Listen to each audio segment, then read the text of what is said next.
오늘 우리에게 주신 하나님의 말씀은 사도행전 4장 31절의 말씀입니다. 신약성경 193페이지 사도행전 4장 31절의 말씀입니다. 제가 봉독하겠습니다. 빌기를 다음에 모인 곳이 진동하더니 우리가 다 성령이 충만하여 담대히 하나님의 말씀을 전하니라. 아멘. 예나 지금이나 세상과 교회 그리고 교회와 세사 늘 배척 관계지요. 사이가 좋아져 본 적이 한 번도 없었던 것 같아요. 세상은 여전히 교회를 싫어합니다. 부담스러워 해요. 한 걸음 더 나가서 세상을 위협하기도 하고 또 핍박하기도 합니다. 그러니까 교회와 세상, 또 세상과 교회와의 관계는 마치 빛과 어둠 하나 될 수 없는 것처럼, 또 물과 기름이 하나 될 수 없는 것과 비슷해요. 좌석에 음극이 있고 양극이 있잖아요. 음극과 음극, 또 양극과 양극이 만나면 서로 밀어내는 것처럼 교회와 세상은 함께 사이좋게 공존하는 것은 불가능합니다. 왜 그런가 하면 하나님을 향한 본성이 달라요. 세상과 교회는 따지고 보면 하나님을 향한 본성, 본질, 또 자세, 태도, 이게 정반대지요. 세상은 하나님을 인정하고 싶어 하지 않습니다. 하나님이란 존재를 원하지를 않아요. 나를 다스린다는 그 하나님 원치 않고, 또 내가 그 모든 이야기에 다 복종만 해야 한다는 그 하나님 만나고 싶어 하지도 않아요. 물론 한편으로 세상도 신에 대한 이야기를 많이 합니다. 하나님에 대한 언급을 많이 해요. 사실 세상도 하나님에 대해서 관심은 많아요. 그런데 자신들이 컨트롤할 수 있는 하나님, 자기들 생각에 좀 그럴듯한 이런 하나님을 원해요. 세상도 구원을 이야기합니다. 그런데 다른 구원 말고 자기 힘으로 얻을 수 있는 그런 구원, 그걸 원해. 그게 있다라고 믿어요. 그래서 이런 구원을 계속 추구해 나갑니다. 그런데 기독교 하나님은 다릅니다. 성경의 하나님은 인간들이 생각하는 것하고는 달라요. 항상 하나님이 먼저 찾아오세요. 먼저 인간에게 말씀을 하세요. 태초에 하나님은 말씀하시고 지금도 모든 인간에게 또 교회에 하나님은 말씀을 주십니다. 특별히 구원 문제에 관해서는 하나님께서 항상 주도권을 가지세요. 어떻게 하면 구원을 얻을 수 있는가? 그 구원에 관한 모든 것을 하나님께서 다 정하시고 구원하는 방법까지 다 정하셨대요. 그리고는 인간들에게 그걸 받아들일 것을 요구를 하세요. 명령을 하세요. 그런데 반항적인 인간, 교만한 인간은 그 말, 그 요구를 거절을 합니다. 기분이 나쁜 거죠. 자존심이 상한 거지요. 그저 덮어놓고 처음부터 죄인이라고 자신들을 죄인 취급하는 이런 성경의 메시지가 마음에 들 리가 없지요. 여러분, 공산주의가 있습니다. 사회주의가 있습니다. 공산주의 사상, 사회주의 사상은 성경의 구원을 거절합니다. 왜냐하면 공산주의의 사상, 사회주의의 사상, 이게 뭐 계급 투쟁을 근본으로 하고 있는, 이게 바로 인간 스스로를 구원할 수 있다고 믿기 때문이죠. 이게 이 땅에 유토피아를 가져다 줄 수 있을 거라고 믿기 때문입니다. 사상이.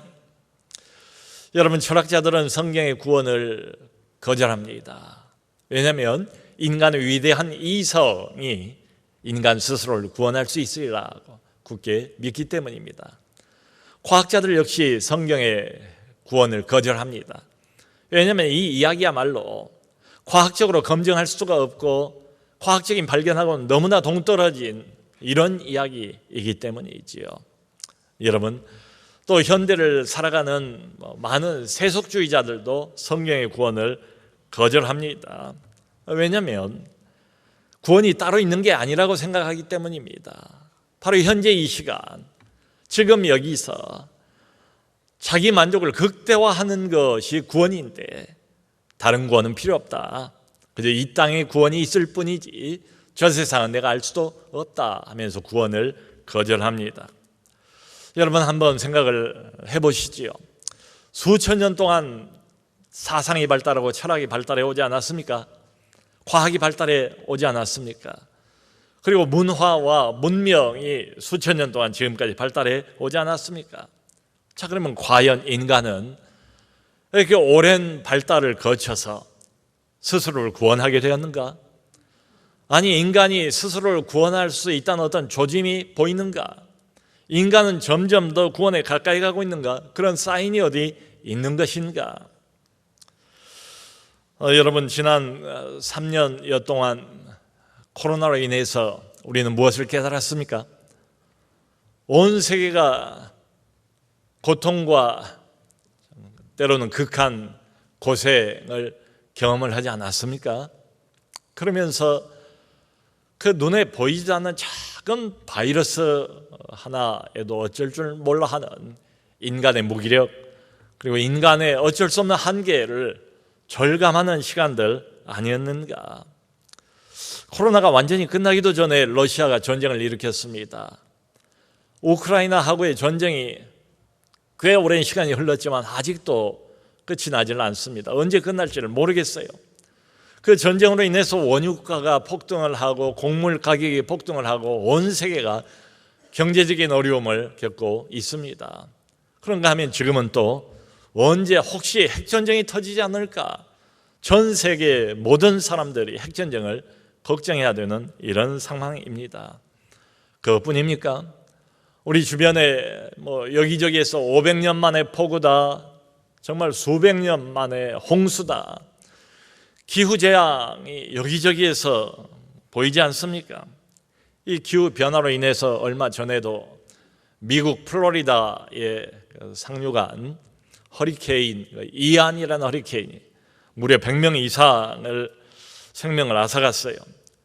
허리케인이 지나간 그 장면을 보니까 그야말로 쑥대밭으로 변해버리고 말았습니다. 그런가 하면 보고에 의하면 알프스에 그 두껍게 쌓여 있었던 빙하가 이미 벌써 10% 이상이 다 녹아서 없어졌습니다.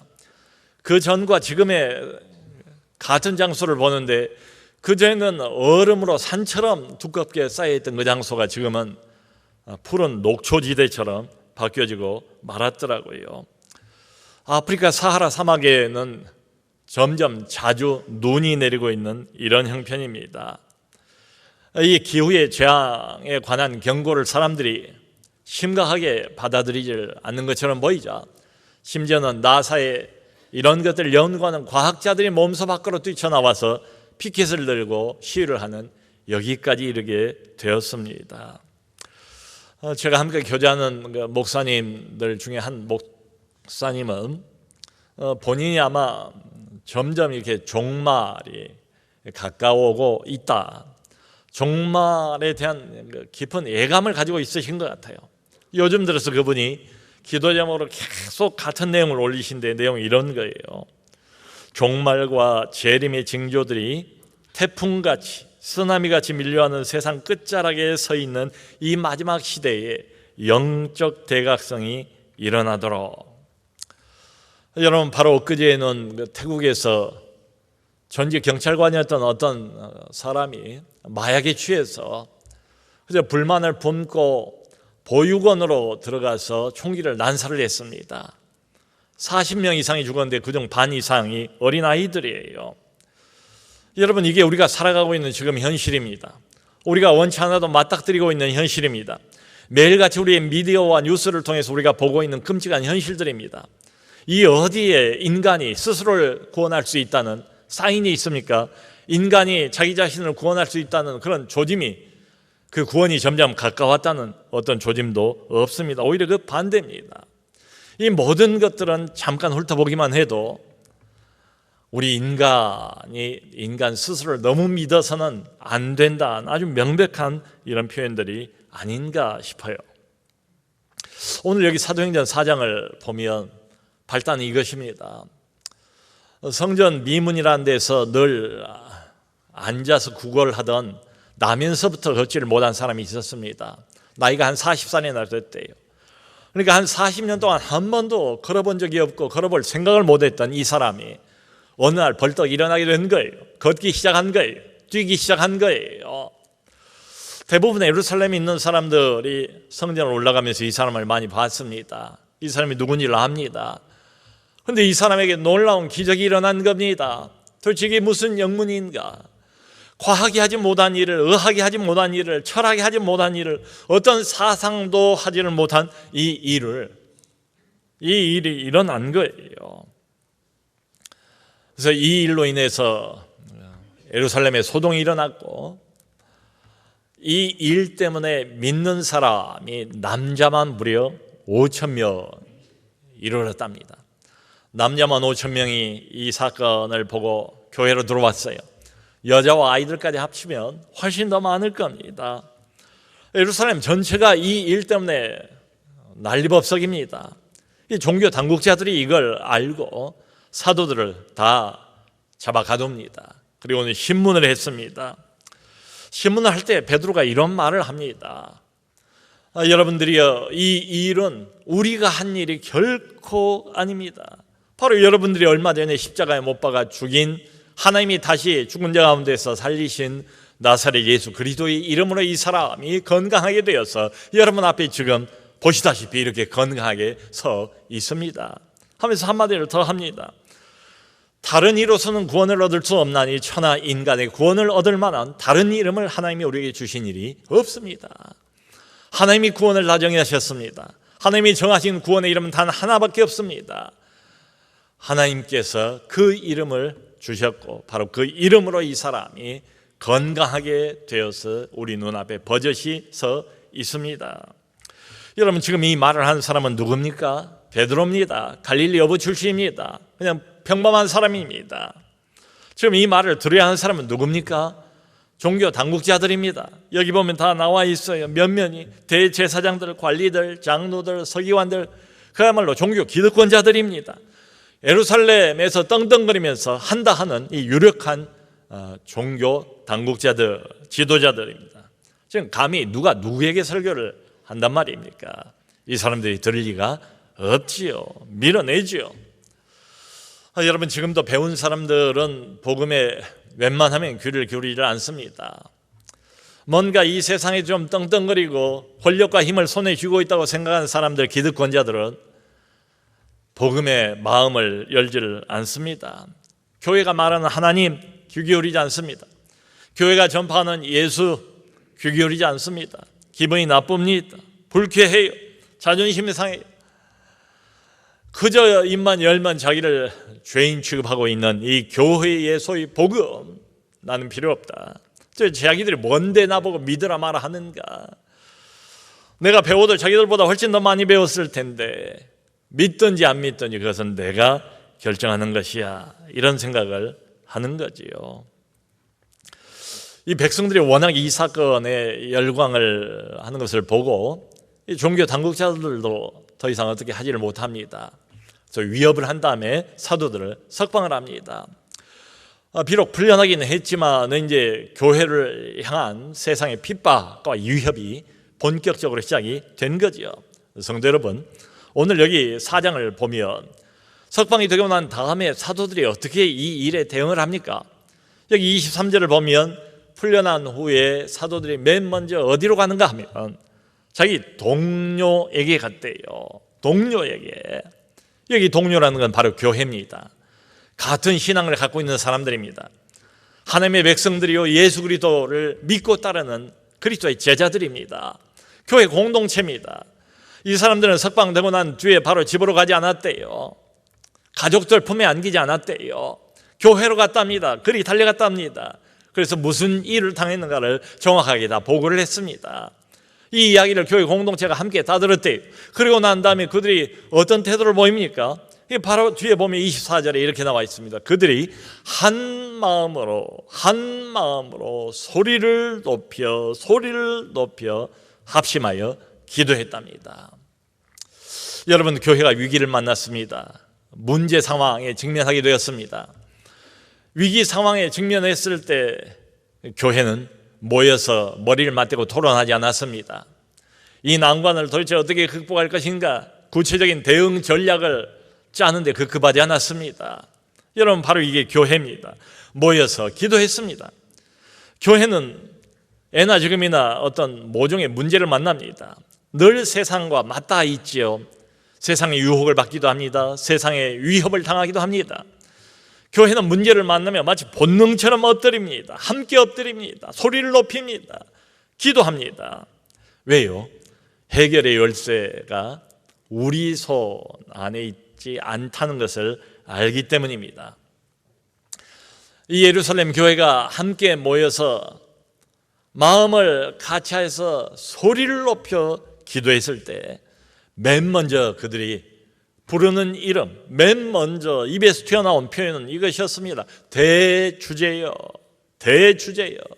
이 말은 천지를 만드시고 하늘과 땅 사이에 있는 모든 것을 만드시고 창조하신 우리 하나님 만드셨을 뿐만 아니라 그것을 지금도 통치하고 다스리시는 주권자 되신 그 하나님, 그 하나님의 이름을 부르는 겁니다.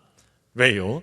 그 하나님이 바로 교회를 세우셨기 때문에, 그 하나님이 바로 교회를 지키시기 때문에, 교회를 보존하시고 교회를 인도하시고 교회를 축복하시고 교회로 교회되게 하시는 분은 바로 이분이시기 때문에 그런 거지요. 성도 여러분, 우리는 혼자도 기도할 수 있습니다. 또 혼자도 기도하는 시간이 많아야 됩니다. 우리 주님도 모범을 보이지 않으셨습니까? 매일같이 새벽에 일어나서 한적한 곳으로 가셔서 기도하지 않습니까? 엎드리지 않습니까? 이런 것처럼 우리도 얼마든지 홀로 있을 때 하나님과 교제할 수 있습니다. 그렇게 해야 됩니다. 그런데 이것만이 기도의 전부가 아니지요. 종종 교회는 함께 모여야 됩니다. 오늘 본문이 보여주는 것처럼 특별히 어려움이 있을 때, 문제를 만났을 때 교회는 함께 모여서 마음을 합하여서 목소리를 높여서 대주제여 함께 동성으로 합심으로 기도할 필요가 있습니다. 여러분, 오늘날도 많은 성도님들이 이 세상의 유혹 앞에 노출되어 있지 않습니까? 이 세상의 위협 앞에, 때로는 예수를 믿고 신앙을 포기하지 않는다는 것 때문에 핍박을 받는 이런 사람들도 있지 않습니까? 거기에 굴하지 않고 이 어려움을 극복하려면 다른 수가 없습니다. 우리 힘만으로는 부족합니다. 그래서 엎드리는 겁니다. 함께 엎드리는 거예요. 함께 하나님 보좌 앞에 남서울 은혜교회 성도들이 함께 엎드리고 함께 마음 문을 열고 마음을 합쳐서 뜨겁게 기도할 필요가 있지요. 여러분, 장작 하나에 불이 붙어 있을 때는 별로 유력이 없습니다. 그런데 이렇게 불이 붙어 있는 장작들 여러 개가 함께 모여서 불에 탄다고 생각을 해보세요.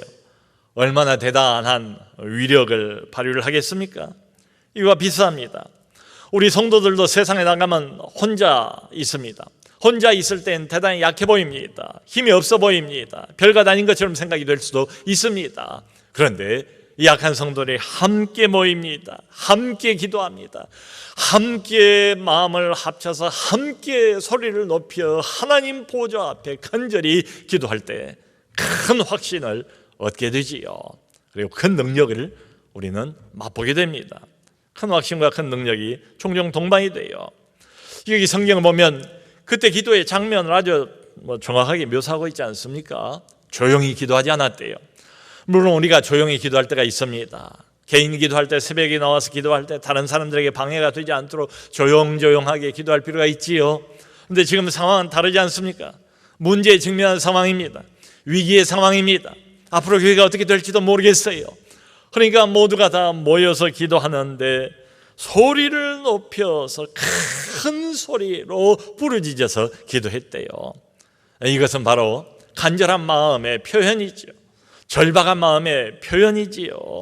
그야말로 마음을 쏟아부어서, 온통 영혼을 쏟아부어서 하나님 앞에 교회가 함께 합심하여 기도하는 장면입니다.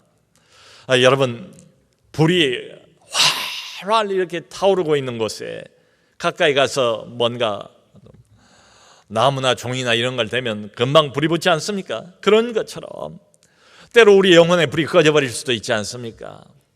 내 영혼의 불이 언젠가부터 싸늘하게 식어있다는 생각이 드십니까?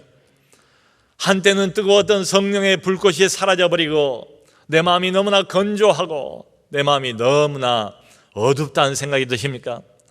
영혼이 침체되어 있다는 이런 느낌이 드십니까? 이미 내 영혼의 불이 언젠가부터 꺼져버렸다는 이런 생각이 드십니까? 그러면 이렇게 하면 됩니다. 기도의 불이 활활 지금도 타오르고 있는 그곳, 성령의 불꽃이 지금도 활활 타오르고 있는 그곳, 하나님의 임재가 있고 하나님의 능력의 불꽃이 활활 지금도 타고 있는 바로 그곳으로 오시면 됩니다. 성도들이 함께 모여서 뜨겁게 기도하는 그 기도의 현장 말이에요. 나 혼자는 약하고 불이 붙지 않아서 이미 불이 싸늘하게 식어있지만, 그러나 함께 기도할 때에 나도 그 안에 들어가서 그 기도의 불꽃, 성령의 불꽃, 하나님의 임재의 불꽃에 얼마든지 다시 꺼져버린 내 영혼의 불꽃을 다시 살릴 수가 있는 것이죠. 그러므로 여러분, 시마다 때마다 모여서 기도하는 장소를 사모하세요. 금요 기도회를 사모하세요. 나오세요. 싸늘한 마음으로, 어두운 마음으로 영적인 침체를 계속 이어갈 이유가 없지 않습니까? 나와서 함께 기도할 때 얼마든지 영혼이 회복될 수가 있다. 중보 기도하는 그 장소, 그 모임을 사모하시고 그쪽으로 가시기를 바랍니다. 이렇게 간절한 마음으로 마음을 합쳐서 목소리를 높여 기도했더니 여기 기도의 결과가 나와 있어요. 기도한 후에 모인 곳이 진동을 했답니다. 이 사람들이 기도하면서 여러 사람들이 모여서 간절히 부르짖고 있는데 하나님의 응답이 이렇게 떨어졌대요. 모인 곳, 그 자리가 진동을 일으켰대요. 지진이 일어난 것처럼 말이죠. 여러분, 이것은 물리적인 현상 아닙니까? 그저 심리적인 현상이 아니에요. 우리가 기도할 때 기도의 응답으로 하나님께서 우리 마음에 찾아와 주십니다. 문제와 위협 앞에서 우리가 기도할 때 하나님이 평안을 주십니다. 하늘로부터 우리에게 평안을 주세요. 영혼 깊은 곳에 오셔서 우리 마음을 위로해 주세요. 만져주세요. 그런데 여러분, 오늘 성경을 보니까 하나님께서 이렇게 심리적인, 내적인 이런 응답만 주신 게 아니에요. 모인 자리, 기도하고 있는 자리에 진동이 일어났대요. 땅이 흔들렸대요. 그 장소가 마치 지진이 일어나는 것처럼 이리저리 흔들리기 시작했답니다. 그러니까 여기 모여서 기도하고 있는 사람 누구도 느낄 수가 있었습니다. 다 체험을 한 거예요. 이것은 물리적인 현상 아닙니까? 기적 아닙니까? 그야말로 하나님의 권능이 이 장소에 임하게 된 거지요. 이게 무엇입니까? 하나님께서 살아가시다는 것을 보이는 것 아닙니까? 하나님께서 이 기도를 듣고 계시다는 것을 알려주는 것 아닙니까? 내가 너희들과 함께하고 있다. 내가 교회와 함께하고 있다. 내가 교회를 지킬 거야. 그러므로 너무 염려하지 말라는 하나님의 분명한 사인이지요. 여러분, 여기 뒤에 사도행전 16장을 가보면 비슷한 일이 또 있지 않습니까? 바울과 실라가 빌립보에 가서 복음을 전합니다. 잡혀가지고 실컷 얻어맞은 다음에 깊은 지하 감옥에 갇히지 않습니까? 그런데 밤중에 깨어서 이 두 사람이 하나님을 찬송하고 기도할 때에 어떤 일이 일어났습니까? 옥터가 움직이지 않습니까? 비슷한 현상이 일어났습니다. 옥터가 움직이고 옥문이 다 열려버리고 손과 발에 차고 있던 착고가 다 한꺼번에 풀려버리는 현상이 나타나지 않습니까? 우리 하나님은 멀리 계신 하나님이 아닙니다. 우리가 문제 한복판에 있을 때, 우리가 세상의 위협을 받고 있을 때, 유혹을 받고 있을 때도 바로 그 현장 한복판에 하나님이 살아 계시다는 분명한 표현 아닙니까? 하나님은 멀리 계시지 않습니다. 문제 한복판에 우리와 함께 계십니다. 우리가 간절히 교회가 함께 힘을 합하여 목소리를 높여 간절히 기도할 때 하나님이 그 기도를 듣고 즉각 현장에 개입하시는 장면이죠. 여러분, 권능의 하나님께서 임하시면 이처럼 땅이 흔들립니다. 권능의 하나님께서 임하시면 죄의 감옥이 흔들립니다. 죄의 착고들이 다 풀려버리고 맙니다. 권능의 하나님께서 여기 임하시면 온 세상이 다 흔들립니다. 기존의 사상과 제도들, 이런 것들, 종교들 다 흔들립니다.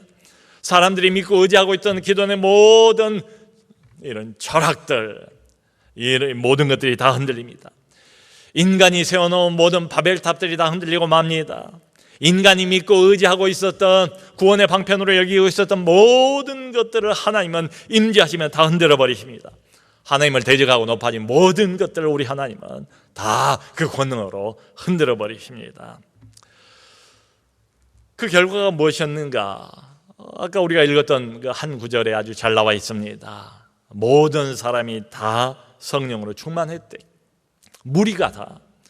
그러니까 그 기도하는 현장에 모여서 교회가 목화 눈앞에 두고 있는 이 문제와 위기 상황, 이 심각한 위기 상황에서 교회가 도대체 무엇을 해야 할지, 살아남을 수 있을지 없을지 알 수 없는 이런 부담을 안고 기도했는데, 그 기도 후에 바로 이어지는 기도의 응답, 무리가 다 한 사람도 예외 없이 다 성령으로 충만했답니다.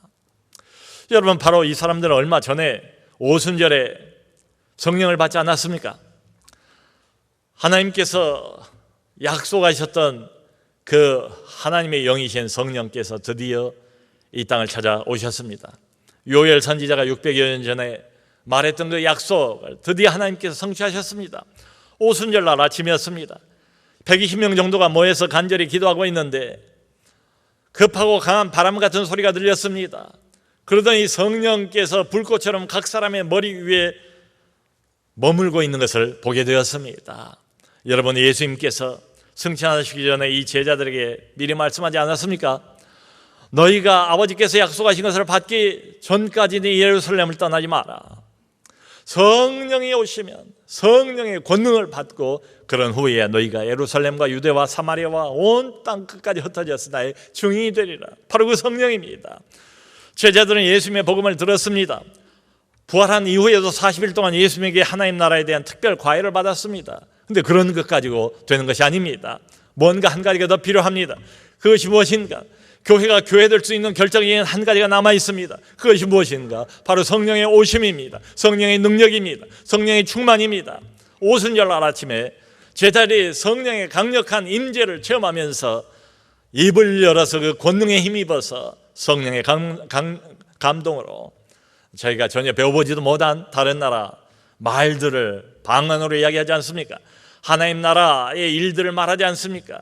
하나님을 높이는 말들을 하지 않습니까? 그때 성령이 충만했어요. 그런데 지금 교회를 향한 위협 앞에서 필요하니까 다시 재충만하게 된 거지요.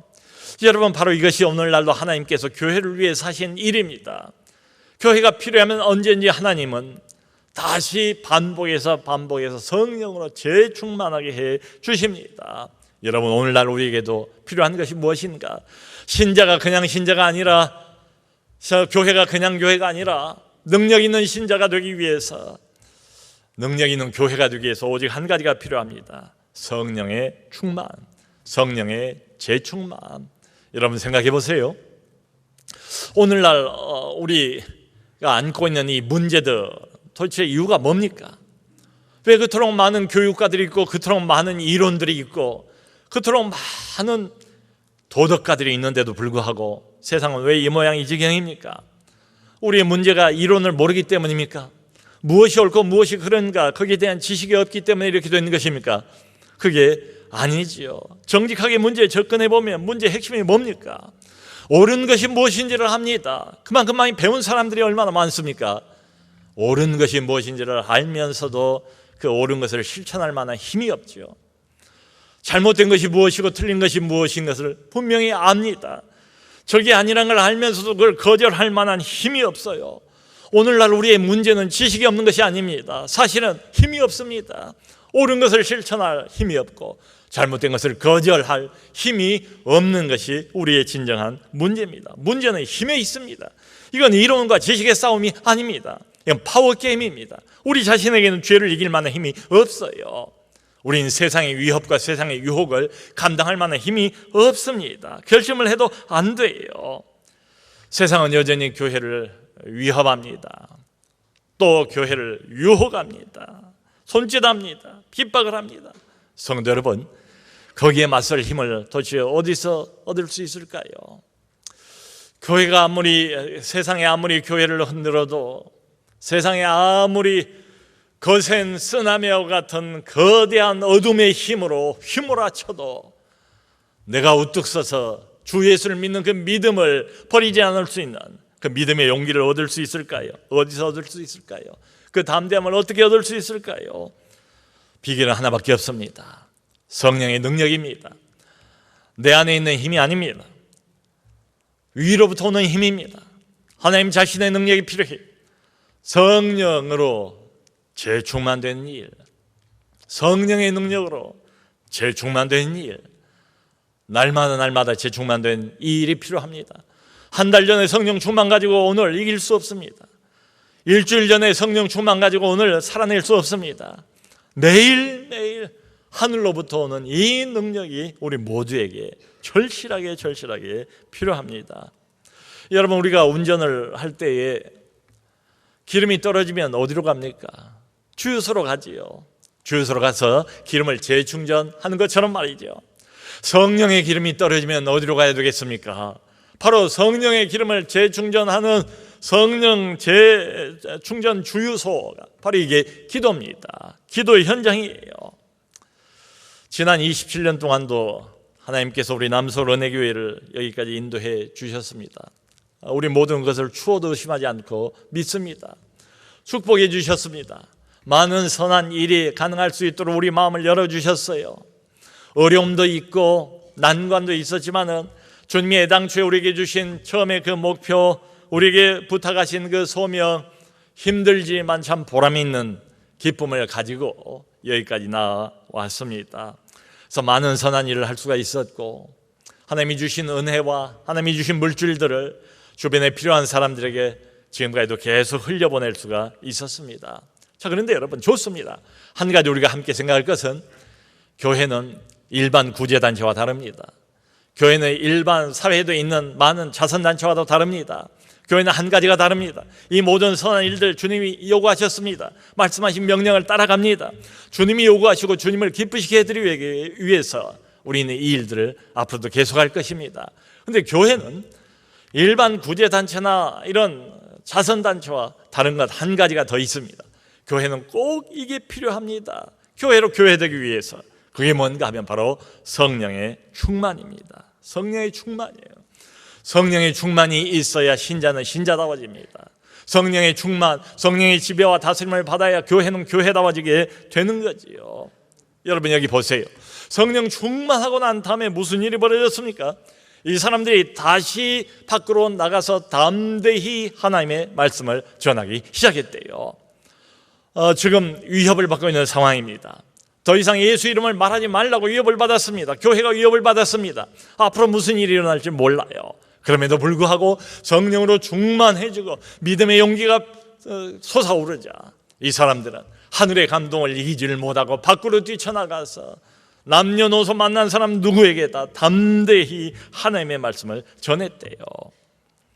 이 종교 당국자들이 사도들을 석방하기 전에 구체적으로 위협을 몇 번을 해요.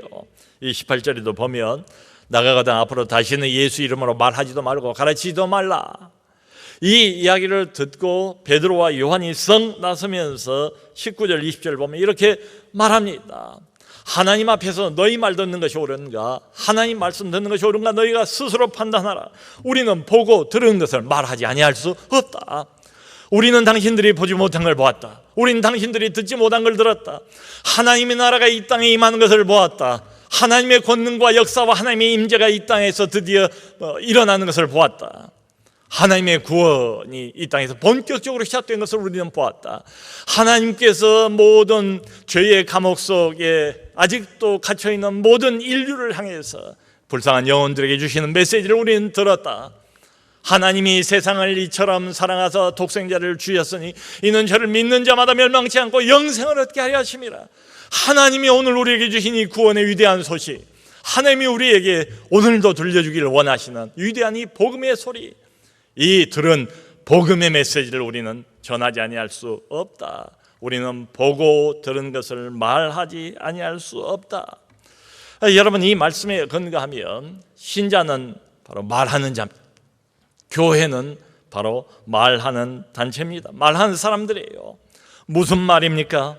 예수에 관한 말, 하나님에 관한 말, 복음에 관한 말, 그리고 예수 그리스도 안에 나타난 하나님의 사랑에 관한 말, 이 말을 끊임없이 온 세상 어둠에 전파하는 것이 바로 교회의 빛된 사명입니다. 여러분, 이게 남서론에게가 지금까지 해온 일이에요. 앞으로도 영원봉토로 주님 오시는 그날까지 우리가 해야 할 일이 바로 이것입니다. 계속해서 우리는 장애인들을 섬기고 탈북자들을 섬기고 이 땅에서 소외당하고 어려운 사람들을 섬겨야 될 것입니다. 그런데 한 가지가 더 있습니다. 균형을 맞춰야 됩니다. 그걸 섬기되 항상 교회는 제대로 섬기기 위해서, 섬긴 후에 모든 영광을 우리 하나님께만 돌리기 위해서, 하나님을 기쁘시게 해드리는 방식으로 섬기기 위해서, 오직 예수의 이름을 높이는 방식으로 이 모든 일들을 섬기기 위해서 한 가지가 더 필요하다. 교회는 끊임없이 하나님 앞에 엎드려야 됩니다. 어려움이 있을 때마다, 문제가 있을 때마다 대주제여 힘을 합하여 함께 하나님 앞에 엎드려 기도하고 또 기도하는 남서론에게 꼭 되기를 바랍니다. 기도할 때 성령으로 충만하게 하나님께서 하시고, 성령으로 충만하여 하늘의 감동을 힘입어 주님이 보내시는 곳이면 어디든지 가서 복음을 말하는 교회, 그래서 많은 영혼을 건지고 하나님 앞으로 돌아오게 하는 이런 교회 되기를 주님의 이름으로 축원합니다.